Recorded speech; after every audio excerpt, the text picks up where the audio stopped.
안녕하십니까 여러분. 수요 강의 사사기 오늘 17장입니다. 오늘은 삼손이 끝났고요. 이제 미가라고 하는 집을 통하여서 이스라엘 사람들이 하나님의 이름으로 얼마나 자기가 생각하고 자기 마음대로 살았는지에 대해서 잘 말해주고 있는 17장 짧지만 보도록 하겠습니다. 그리고 우리의 삶에 적용해 보면서 우리도 하나님의 이름을 걸고 우리 마음대로 우리의 생각대로 우리가 원하는 대로 주님을 섬기는 방법마저도 우리 마음대로 하고 있지는 않은지 살펴보도록 하겠습니다.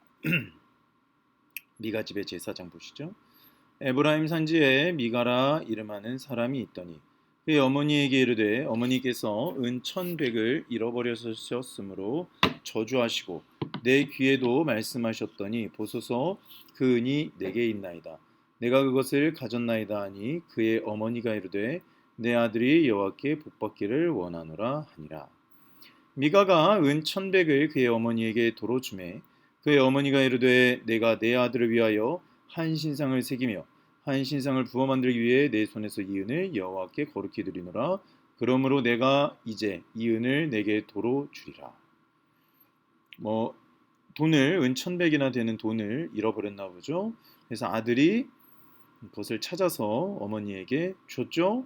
근데 어머니가 아들에게 여호와께 복받기를 원하노라. 그러니까 하나님의 이름을 잘 섬기는 것처럼 보이지만 돈 때문에 저주를 받는다는 이야기를 하고 돈 때문에 복 받는다는 이야기를 하고 나오는 거 보니까 약간 좀 이상하죠. 여기서 눈치를 좀 우리가 챈 것 같은데. 그런데 미가가 어머니에게 줬고 은 1,100을 그러니까 어머니가 이제 하는 말이 내 아들을 위하여 한 신상을 새기며 한 신상을 부어 만들기 위해 내 손에서 이 은을 여호와께 거룩히 드리노라. 이게 말이 안 되는 게 하나님 앞에 거룩한 제물을 드리는 이유가 신상을 새겨서 신상을 부어 만들기 위해 우상을 만들기 위해 하나님 앞에 예물을 드린다.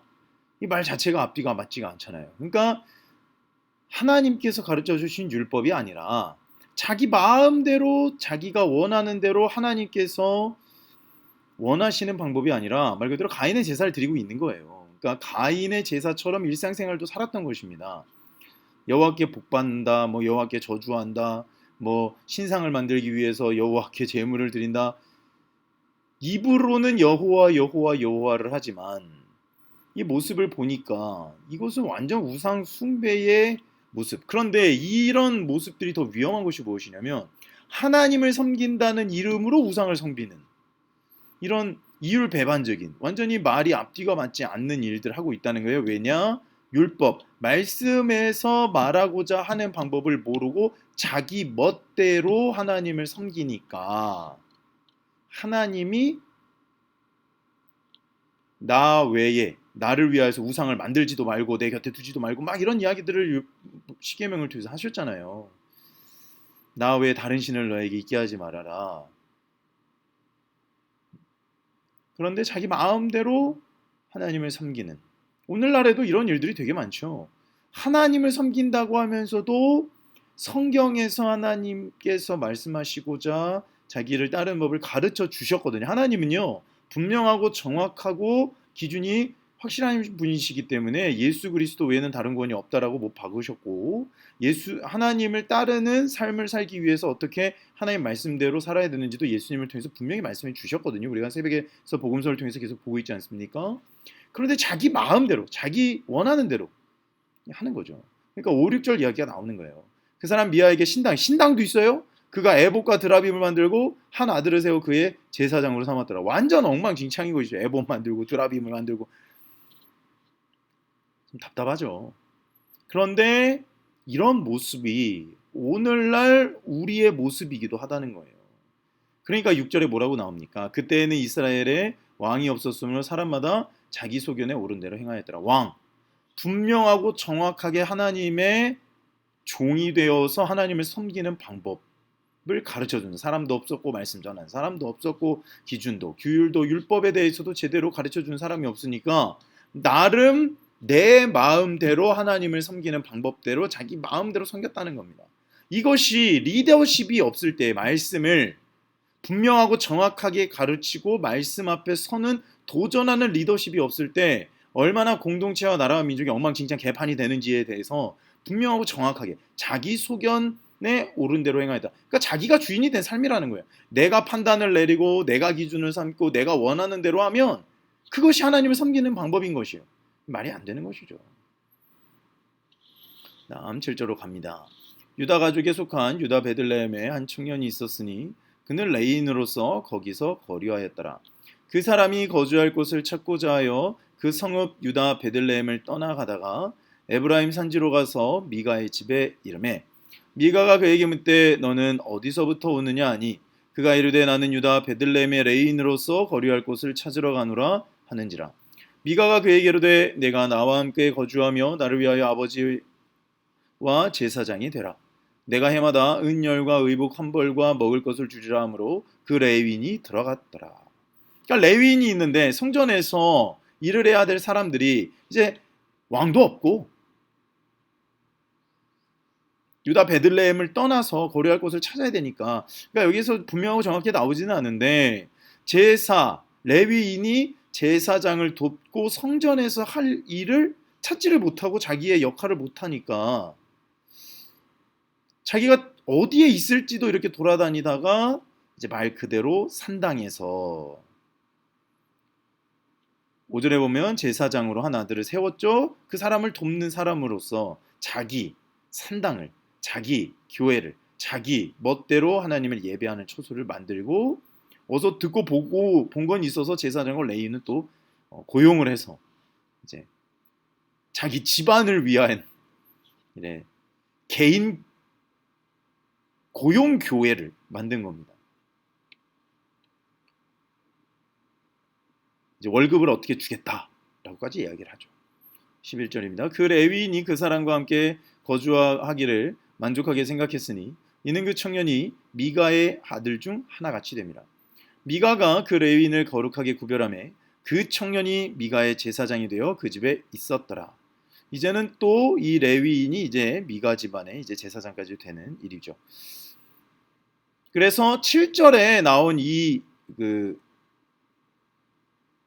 아니라 5절이네요. 이 제사장으로 삼은 사람이 이 레위인인지 아니면 이 레위인이 이전에 제사장이 있었고 이 레위인이 다음번에 제사장이 된 건지에 대해서는 분명하게 나오진 않지만 아무튼 이 레위인이 제사장이 된 것이죠.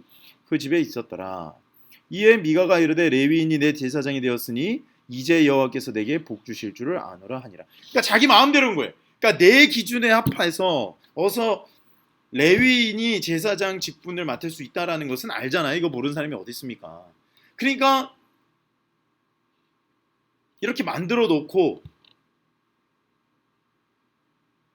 구색만 갖추면 하나님께서 복 주실 거라고 생각을 하는 거죠. 하나님께서 인도하시는 부르심과 하나님의 기준에 맞는 삶을 살아갔을 때에 하나님께서 주시는 복을 누리는 것이 아니라 내가 요렇게 내가 헌금도 하고 교일도 열심히 하고 내 나름대로 신앙생활을 하면 복 주시겠지. 내 나름대로의 열심으로 달려가고 있다는 겁니다. 내 나름대로의 열심은 하나님의 복을 받는 삶이 아니죠. 우리가 말씀 앞에 서야 되는 이유가 바로 무엇이냐? 하나님의 말씀하시고 하나님의 기준과 하나님의 분명하고 정확한 성품을 알고 성경에서 기록된 대로 예수께서 말씀하신 대로 우리가 그를 섬길 때에서야 비로소 주의 길을 갈 수 있고 그 길에서 여호와의 영광을 경험하는 것이 복인데 이 사람은 처음부터 등장하는 것이 돈으로 복이 됐던 저주가 됐던 이 판단 기준이 돈인 거예요. 은천백. 은천백이 괜히 등장했겠습니까? 처음에. 그러니까 이 시절에 사사기 시절에 사람들은 이제 삼손과 같은 이제 사사도 없는 것 같고, 그러니까 하나의 기준도 통일된 기준도 없는 것 같고, 말씀을 가르치는 사람도 없는 것 같고, 어서 귀로 그냥 어설프게 들어가지고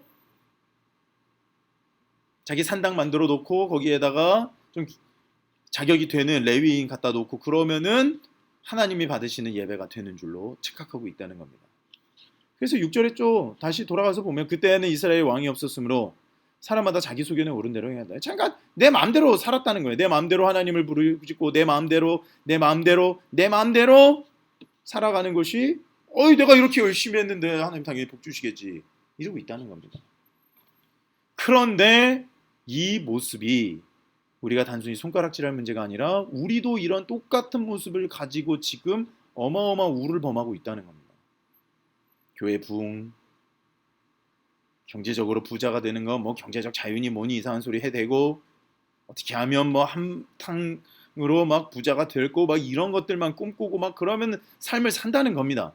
그러면서 그것에 대한 기준으로 여호와 하나님을 가지고 와서 하나님을 도구로 사용해 먹고 오히려 그런 사람들이 또 대접을 받고 우리가 복음서에서도 봤죠. 누가복음에서 나오잖아요. 대제사장, 서기관, 율법사들, 사두개인들 다 자기 마음대로 자기의 것들을 하지만 그들의 이름에 언제나 뭐가 있습니까? 그들의 이름 앞에 여호와를 섬기는 자, 여호와를 섬기고 여호와를 예배하고 여호와의 제사를 담당하는 사람들이 다 이런 미가처럼 행동을 하면서 살다 보니 예수께서 보시고 한탄을 하시는 거 아니겠습니까? 우리의 삶을 그래서 말씀 앞에 비춰봐야 되는 거예요. 말씀 앞에 온전히 비춰보고 주께서 나의 삶을 인도하시는 것에 정말 나는 지금 말씀 가운데 서 있는가? 그것을 우리가 곰곰이 살펴보고 나아갈 때 우리도 자기 소견에 옳은 대로 행하는 삶이 아니라 하나님의 기준에 합한 자라, 하나님 눈에 합한 자라 라는 평가를 받아야겠죠. 착하고 충성된 종아, 그 악한 종은 뭐라 그래요?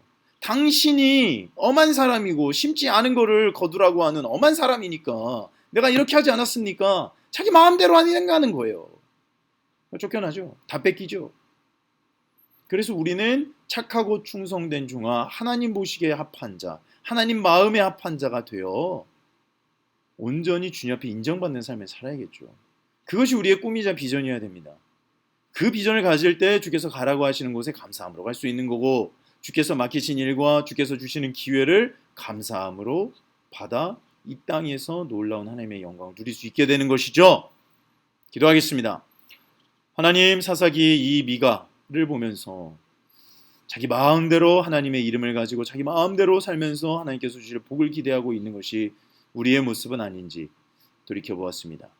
우리가 여호와의 이름으로 하는 모든 일이 우리의 마음대로 하는 것이 아니라 주께서 가르치신 말씀과 주께서 인도하시는 그 삶의 기준을 분명하게 구별하는 분별력과 말씀 가운데 판단하고 주께서 인도하시는 것을 분명히 붙잡을 때에 여호와의 영광을 누릴 수 있다는 것을, 그때서 받는 복이 진정한 복이라는 것을 우리가 깨달아 말씀 앞에 서서 제자 가운데로 온전히 우리의 인생을 계획하고 누릴 수 있도록 인도하여 주시옵소서. 감사하며 예수 그리스도의 이름으로 기도하였습니다. 아멘. 사랑하고 축복합니다. 내일 새벽에 또 우리 웃는 얼굴로 만나겠습니다. 감사합니다.